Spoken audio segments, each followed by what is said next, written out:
Hello YouTube, we have a very special episode here for you today. With me today I have LA-based illustrator and pumpkin spice expert Daniella Batsheva. We're going to start with some pretty serious controversial debates about the pumpkin spice latte. Daniella, you're a big fan, right? Oh yeah, you know I am. I'm just going to come out and say this first though. I have not yet found the pumpkin spice latte. Is that true? That is true. Now, with Starbucks, I have an issue with hotter drinks. They make me feel a little sick. They fill me up way too much. And the iced ones feel a little lighter and more refreshing, and maybe that's because it's iced and it's not bogging me down.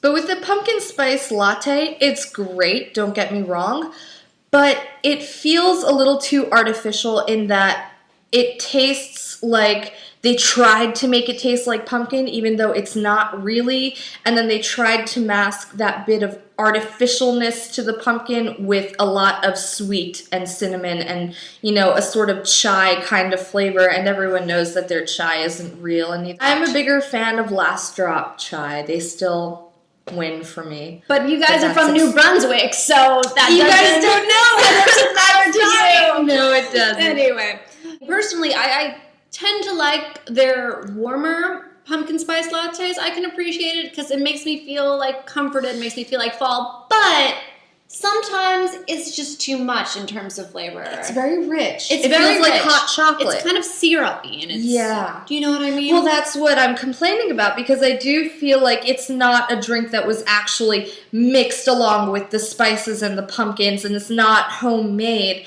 But what the fuck am I talking about? It's Starbucks. Of course it's not. Oh. So let's get into Dunkin' Donuts pumpkin spice latte. Well, you gotta have something to compare Starbucks to. And the thing is, I just shat all over Starbucks. Like, I always have plenty good to say about Starbucks because, you know, I'm like a middle-class white girl, so why wouldn't I? Yeah. They get enough of my money. I don't feel bad about giving them a fair analysis. It's true. Yeah, they get enough of mine, too. Here's where we start shitting all over Dunkin'. Oh, God. I apologize. With all due respect. With all due respect, I hate Dunkin' Donuts coffee. When I go into a Dunkin' and I order an iced coffee, I've done this a few times at a few different locations because I didn't want to judge them too quickly, but each time I was unsatisfied. It tasted like dirty dishwasher, and I didn't get my caffeine fix. So that is my issue with them, and that is my issue with their lattes, and I'm not a big fan of them because it's like very obviously like a syrup flavoring. It's on the cheaper end. The syrup gathers at the bottom of the fucking cup. I'm not a fan. That is some controversial opinions there. I know. I'm very opinionated, you know.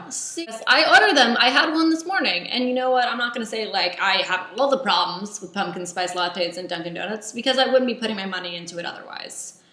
But I will say this. First of all, my problem with Dunkin' Donuts is that every time I get it, it might just be the one that I go to, which is on...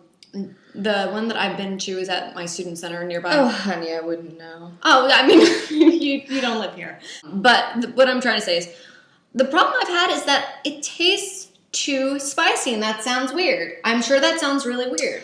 I would like that. Really? I would like that. I like the bite. I need things to be bite. I don't know. For me, it was just a bit much. Like, I could taste, like, the cinnamon. I can taste, you know, the nutmeg. I can taste all the spices. I can taste ginger, posh, sporty, baby. It's just... Well, I mean, it's too much. You know, it might be too much because those can be clashing flavors and they can be overpowering. And you can, like, when you say all of that and you say you taste all of that, what bothers me is that I keep envisioning you taking a swig of it and it just being like grainy and spicy. You know, so it was very spicy, like weirdly spicy, lots of foam. Otherwise, I love foam. I'm a big foam girl. I like foam too. Yeah. But I like whipped cream better, but girl, I like foam. Yeah, no, if I have to take it. But the thing is, in comparison to Starbucks, and of course Starbucks is more expensive, in comparison, this isn't going to come out good on YouTube, but it is baby size. Like a small pumpkin spice latte at Dunkin', it's like a latte for hobbits. Starbucks versus Dunkin', any verdict on that? Anything? Starbucks. Sorry. Totally. that's hands down. That's what's gonna happen. Yeah. Again, more expensive. Although if you go to the Barnes and Noble Rutgers, which I'm sure some people, hipster society thinks is like evil or whatever. Yeah. More for us. More for us. But they might not be now, but they were giving out like a little card if you get like some stamps on it, you can get one free. And it seems like a major scam, but if you're someone like me that gets Starbucks like literally every day, then hey. I actually have a bunch of stamp cards like that because there are places that I frequently go to, like I'm a regular, and it's worth it for me. I'm going to go every day either way. I might as well take the fucking card. Yeah, I mean, that's not everyone, but if you know that you're going to go in, you're going to get your goddamn Frappuccino every day, then absolutely, just ask one. Be like, hey, can I have a snappy thing? And just get it done. Daniella, what are your final thoughts about the entire experience that we've just shared?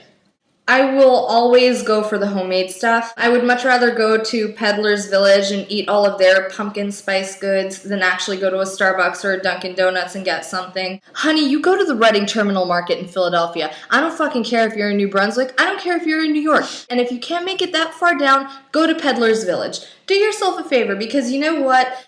All of these chain stores, everything you've got available, all this Starbucks crap, whatever, it does not compare to having a 15-year-old Amish boy fucking make your whoopie pie in front of you and add that pumpkin spice to the batter. That sounds dirty. Amish, yo. Liberty.